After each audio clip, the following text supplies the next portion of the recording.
Hi, welcome. Let's continue our story. Enid sat straight like a noble and asked if all those things really happened due to miscommunication in the reporting process. The young lord replied nervously that it was correct. He even apologized for it if he was wronged somehow. But Enid just appreciated his words. He couldn't care less about that issue if it was addressed properly.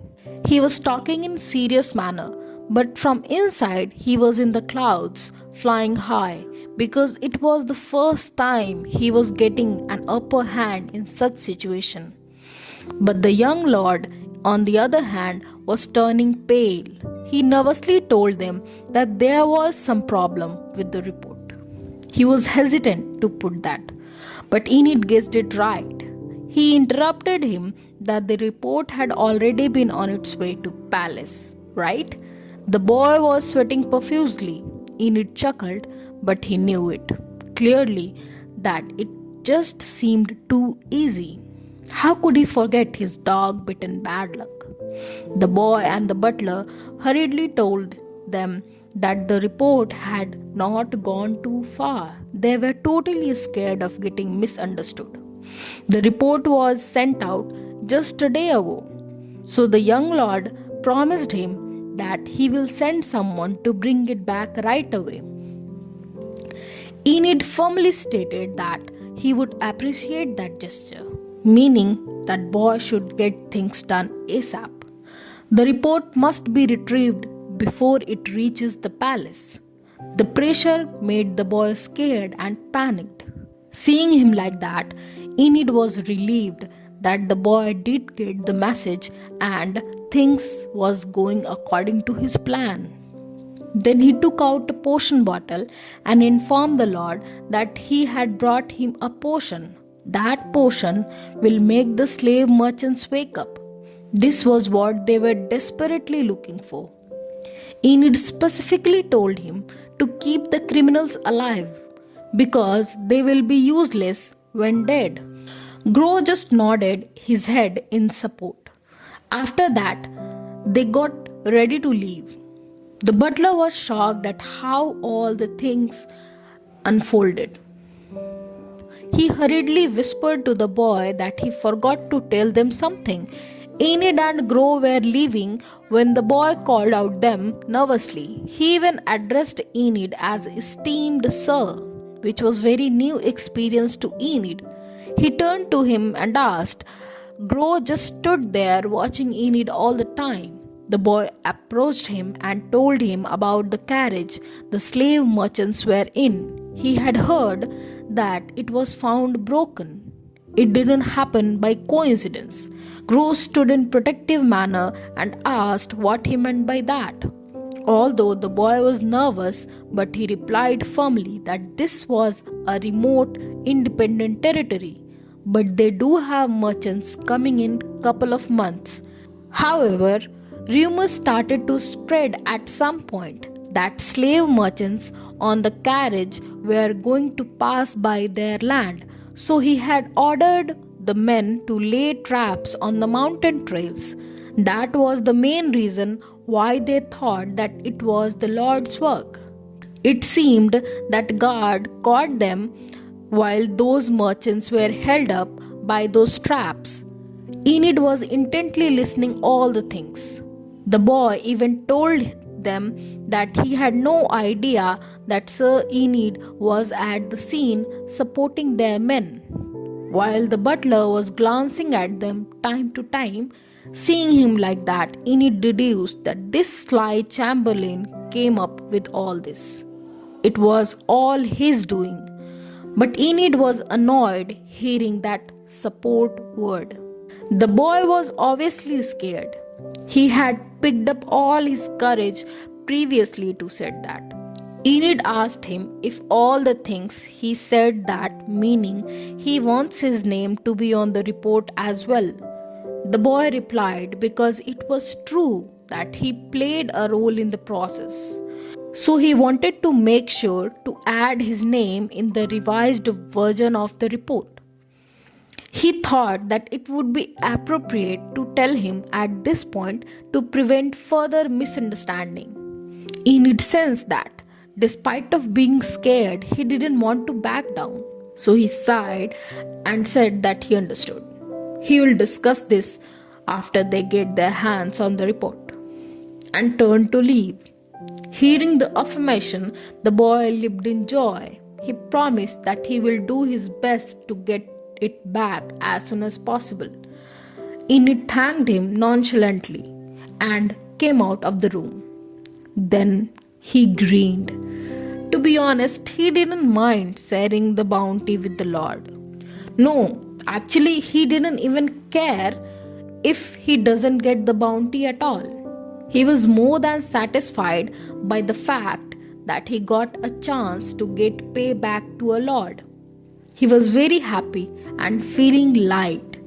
A happy and cheerful aura was bursting out from all over his body. Gro noticed it and commented that he seemed quite happy. Was he really okay with splitting the bounty with the Lord? Enid replied that yeah, he doesn't care all these things. Gro stated that he was glad to hear because he had expected him to be disappointed. To this, Enid smiled, thinking that Gro really cares about him. He was feeling good inside. Sitting inside the carriage, Enid thanked him. Gro looked at him and then felt shy. He asked why he thanked him. Enid chuckled and stated that it just everything. He wished that what if there had been a noble like him in the academy. Hearing it, Gro felt suffocated. Then he spoke softly that what a relief that there wasn't. To this, Enid was surprised and asked the reason. Then Gro looked outside the window and replied that if there was one, he wouldn't be here, and he would have not able to meet him in the remote village. But the last sentence was stuck in his throat and didn't come out for some reason. Enid was dumbfounded. Gro glanced at him, but Enid started giggling and was laughing hard. He thought that it was funny to say with a solemn face. On the other hand, Gro was confused that it was not meant to be funny. Looking at him laughing so heartily, Gro was feeling satisfied somehow, thinking that this man was definitely craving for affection. Feeling touched so easily by a small act of favor. Probably because he had been left alone for so long. But why? Gro's mind was totally occupied, thinking that why was he sealed off so tightly from the rest? Just because of his background? No, something was off. He asked Enid if he absolutely had no friends at the academy. Enid looked at him and then replied softly that yeah, he had no one. Over 80% of the students at the academy were nobles, and the few commoners that made up the rest were from a wealthy family. There simply was not a place for an orphan like him. He smiled sadly. He was all alone the whole time at the academy. Hearing that, Gro felt even more suspicious. It was strange. He understood that Enid was unwelcomed, but it was hard to imagine. With his looks, how was that possible that no one had ever approached him during all those years? So Gro asked him if there was really no one, not even one, that approached him. Enid was confused first and asked if he meant that there was anyone who liked him. The next moment, as if he knew his worth, Enid said that not a chance. Even if there had been someone, that person would have kept it to their own.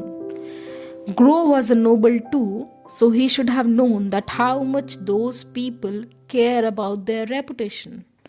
At the academy, some people secretly badmouth him, that they were different from him. Enid was just an orphan. Just being a commoner doesn't make them same. Thinking about the unpleasant memory, Enid said nonchalantly that even if there had been someone that got close to him, he was sure that person would have been bullied as well. Gro didn't understand it and asked why it was so. Enid was feeling soreness in his neck, so he massaged it while replying that he didn't know. Maybe because he was accepted with honors with full scholarship. The fact that a mere poor commoner like him outperformed them probably hurt their pride, and for whatever the reason they hated him for, he couldn't get a job after graduating. Gro listened all of that. To be honest, he had spent 5 years searching for a skilled magician or an alchemist, but he had never heard of Enid's name. Yes, his works could have been ripped off a few times because he had gotten no backgrounds, but as the inventor of the purifying water, his name should have been heard one way or the other. Then what have happened was that he was not just isolated, he was totally banned from even being talked about. After analyzing all these things, Gro told Enid if his speculations were correct, a very high ranked noble might hold a grudge against him. Enid was shocked. He had not expected that. Gro explained that a noble restraining an excellent commoner was not something new. However, his case was beyond that. Someone had intentionally isolated him in all directions, perhaps a gag order on his name. Enid asked him if a gag order was even possible. To this, Gro replied that if the person had power over other nobles, then yes. So it must be someone from the royal family. Hearing that, Enid flinched. He had never seen a royal in his life at all.